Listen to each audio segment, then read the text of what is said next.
Oke teman-teman sekalian, kita akan melanjutkan dengan tutorial yang kedua, yaitu pemrograman quiz app. Ini adalah aplikasi untuk quiz, di mana kita akan menampilkan pertanyaan dan pilihan jawaban. Setiap kali kita menjawab, maka akan disimpan nilai dari jawaban, dan kemudian akan menampilkan jawaban yang berikutnya, pertanyaan yang berikutnya. Kemudian kita pilih lagi dan pertanyaan yang berikutnya lagi hingga selesai. Nah, setelah itu kemudian akan ditampilkan nilai total dan responnya. Dan kita bisa merestart quiz kembali. Baik, kita akan mulai. Oke, kita akan memulai membuat aplikasi kedua, yaitu quiz app. Kita buka pada file tutorial PDF pemrograman Android dengan Flutter. Kita akan memulai dari versi yang pertama, yaitu hanya menampilkan judul dari aplikasi dan teks untuk isinya. Pertama, kita buat new Flutter project pada Android Studio. Pada jendela new project ini, jika Flutter SDK path ini masih kosong, maka kita perlu isikan tempat Flutter SDK yang sudah kita ekstrak pada komputer kita, yang sudah kita download dan ekstrak pada komputer kita. Kita bisa klik di sini, tombol di sini atau shift enter, kemudian kita select folder atau directory Flutter SDK kita. Kalau di sini adalah C Flutter, kalau di lab komputer adalah C src Flutter, atau mungkin pada directory yang lain pada komputer Anda. Kemudian klik OK, dan ini akan muncul di sini, sehingga kita bisa klik next. Kemudian nama project. Nama project selalu huruf kecil, quiz app, dan kata yang berbeda bukan dipisahkan dengan spasi, tapi kita menggunakan garis bawah. Kemudian lokasi project kita bisa biarkan secara otomatis, ataupun kita bisa menuliskan sendiri folder dari project kita. Kemudian description kita bisa ganti sesuai yang kita kehendaki, aplikasi quiz misalnya di sini. Kemudian type adalah application. Organization ini adalah nama dari organisasi, biasanya seperti nama domain. Saya misalnya Busan, budisantoso.com, saya tuliskan com.busan. Nah, kombinasi dari nama project dan organisasi ini akan menjadi nama aplikasi secara keseluruhan di App Store atau Play Store. Kemudian Android language kita biarkan, iOS language juga kita biarkan sebagaimana defaultnya. Kemudian platform, di sini untuk di Windows kita bisa aktifkan desktop Windows kalau kita sudah menginstal komponen yang diperlukan untuk desktop Windows pada tutorial di penginstalan Android Studio. Kemudian web juga bisa kita aktifkan di sini, sehingga kita bisa menjalankan target untuk web maupun target untuk Windows desktop. Kemudian finish, dan kita tunggu hingga project dibuka oleh Android Studio. Kita menunggu hingga keseluruhan project terbuka. Nah, di sini ditampilkan pada navigasi, ini adalah susunan directory dari project kita. Kemudian akan ditampilkan main Dart. Secara otomatis framework Flutter akan membuat main Dart di sini dan berisi kode untuk project demo. Kita coba dulu dengan menggunakan Windows Desktop aplikasi kita. Kita pastikan bisa berjalan dengan baik. Kemudian kita run. Kita memilih device-nya dulu, bisa web, karena di sini terinstall browsernya ada Chrome dan Edge yang sama-sama didukung oleh framework Flutter, maka di sini ada pilihannya, bisa kita pilih menggunakan Chrome ataupun Microsoft Edge. Kemudian karena kita juga sudah mengaktifkan Windows Desktop, maka kita bisa memilih Windows Desktop. Kemudian kita klik. Karena saya tidak menginstal emulator, maka tidak ada pilihan emulator di sini. Kita klik Run, dan kita menunggu. Di sini kemudian akan ditampilkan jendela untuk run di sini, terminal konsol untuk run. Di sini tulis launching lib main Dart on Windows in debug mode. ini sedang membangun Windows application-nya.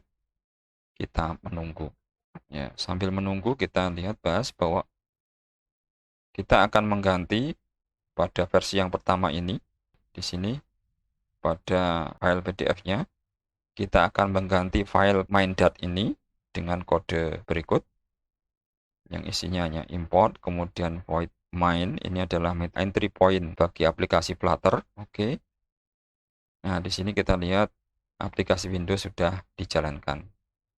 Kemudian kita tampilkan secara berdampingan dengan Android Studio.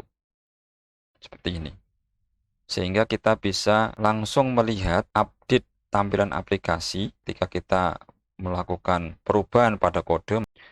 Jadi di dalam memprogram aplikasi menggunakan framework Flutter, kita bisa langsung menjalankan secara berdampingan aplikasi ini, kita jalankan, dan tidak kita stop lagi.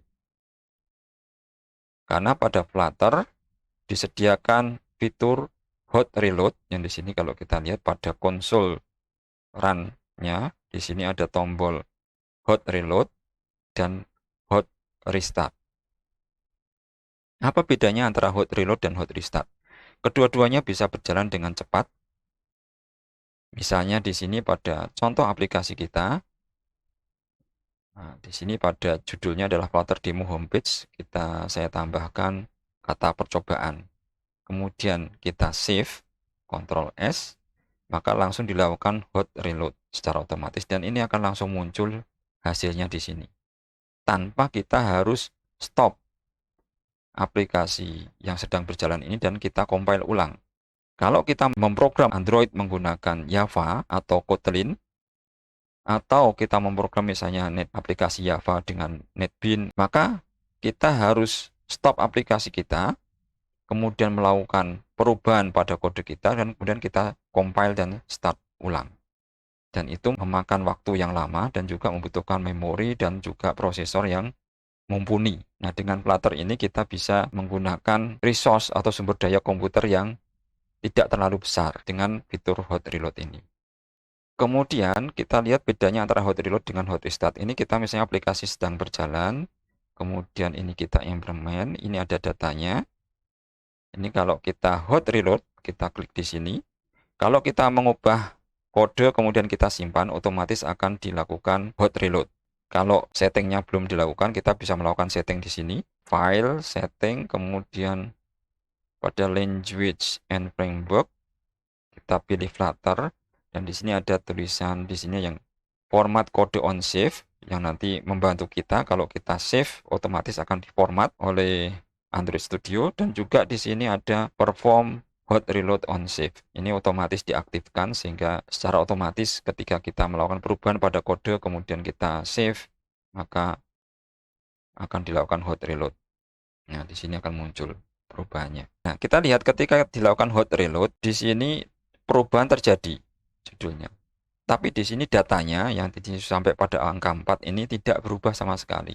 Jadi hot reload hanya melihat perubahan yang ada pada user interface-nya atau pada tampilan GUI-nya. Sedangkan data atau state dari aplikasi tetap. Ini akan bermanfaat ketika kita membuat aplikasi yang harus melakukan login. Sehingga kita tidak perlu login ulang untuk mencoba aplikasi kita. Nah, akan tetapi pada suatu saat kita memang membutuhkan perubahan state ini berubah. Kita harus memulai dari awal, maka kita melakukan hot restart. Bisa kita paksa hot restart dengan klik di sini, tombol ini. Hot restart. Nah, ini kita lihat berubah menjadi 0.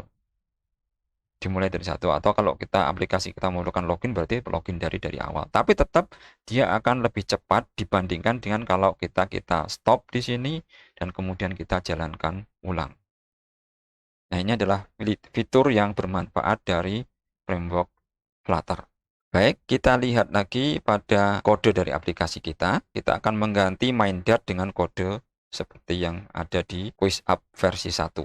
Di sini kita hanya ada import, kemudian fungsi main, ini adalah entry point dari aplikasi yang nanti akan memanggil dengan runtup ini memanggil widget yang tertinggi. Aplikasi Flutter adalah kumpulan widget yang tersusun dalam suatu hierarki, dan hierarki yang tertinggi adalah widget yang tertulis di sini, Quiz Up. Widget itu adalah suatu kelas yang merupakan turunan dari stateless widget atau stateful widget. Ini kita lihat pada kode di sini. Pada kode demo ini kita mempunyai stateless widget dan juga mempunyai stateful widget. Semua widget-widget untuk aplikasi Flutter adalah turunan dari stateful widget ataupun stateless widget. Nah, di sini kita mempunyai satu widget stateless widget namanya Quiz Up. Nah, di dalam ini kita lihat. Ini yang satu hal yang penting perlu saya tekankan adalah kalau kita membuat kelas pada kode kita, kelas selalu diawali dengan huruf besar, baik kalau kita memprogram Java, C++, maupun Flutter dengan menggunakan bahasa pemrograman Dart. Kelas selalu kita mulai dengan huruf besar. Kemudian untuk nama metode atau fungsi, kita menggunakan huruf kecil. Ini build, metode build atau fungsi build. Dengan tipe return-nya adalah suatu widget. Dan ini adalah parameter atau argumen. Ini nama variabel. Variabel diawali dengan huruf kecil. Ini perlu kita jadikan kebiasaan di dalam pemrograman, sehingga akan memudahkan ketika kita bekerja di dalam tim, karena kebiasaan di dalam pemrograman ini sudah menjadi perjanjian yang umum, menjadi suatu konvensi. Nah, tadi karena widget itu adalah suatu kelas yang turunan dari stateless widget atau stateful widget, maka widget selalu diawali namanya dengan huruf besar. Di sini kita material up, scaffold, upbar, text. Ini adalah suatu widget. Kita kembali kepada aplikasi kita. Kita hapus di sini data yang ada. Nah, di sini semua data yang ada di sini kita hapus. Nah, tentunya di sini ada error karena kelas MyApp sudah tidak ada. Nah, kita kemudian membuat kelas ini masih kita biarkan.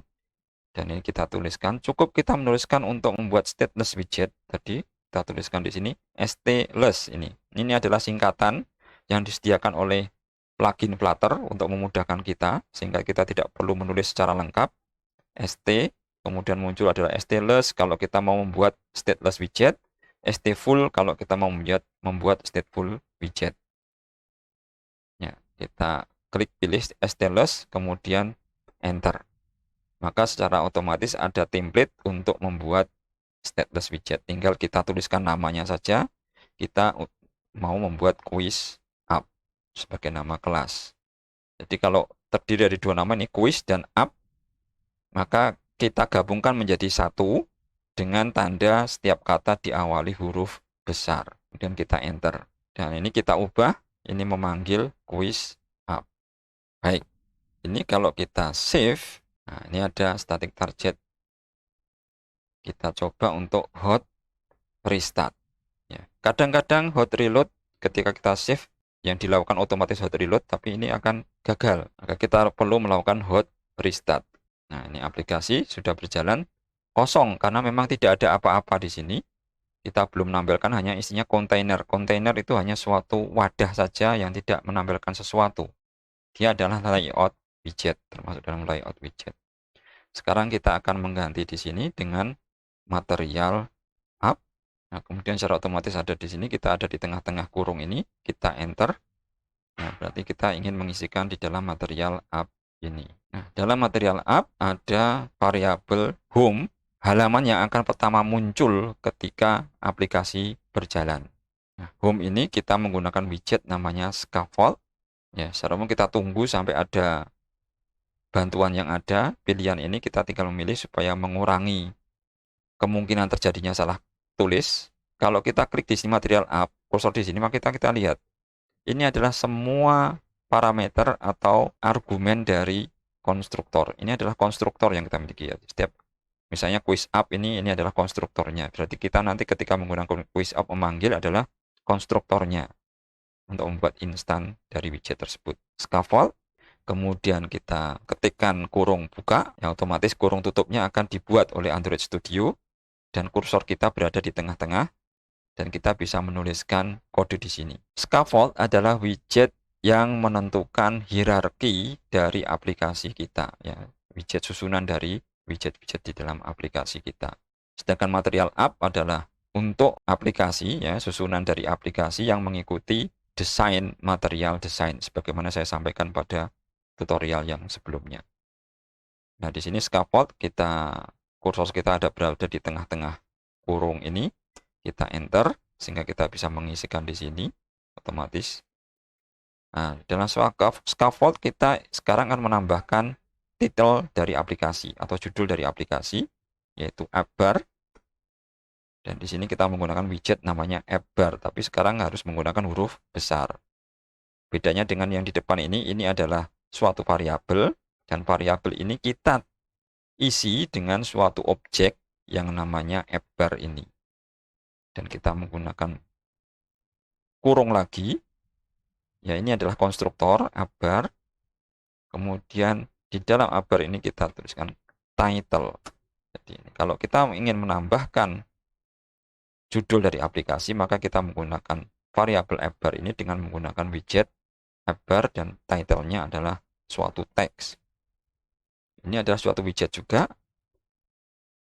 Kemudian kita gunakan string. String kita bisa menggunakan double quote, tanda petik 2, double tanda petik, ataupun tanda petik tunggal seperti ini.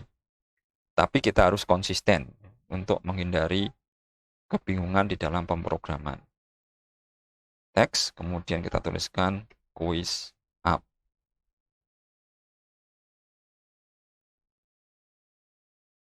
Nah, kemudian di samping app bar kita perlu tadi untuk body yang tulisan tadi, ya.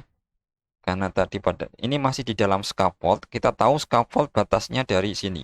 Ini ada secara otomatis dibuatkan komentar di sini scaffold, berarti kita tahu scaffold, kita lihat di dalam scaffold ada app bar, dan kalau di samping variabel app bar kita juga perlu menambahkan body. Kita tinggal ketikkan B, maka akan muncul pilihan body, background, dan seterusnya. Kita pilih body, kemudian sudah langsung titik 2, dan ini sudah menambahkan koma di sini setelahnya.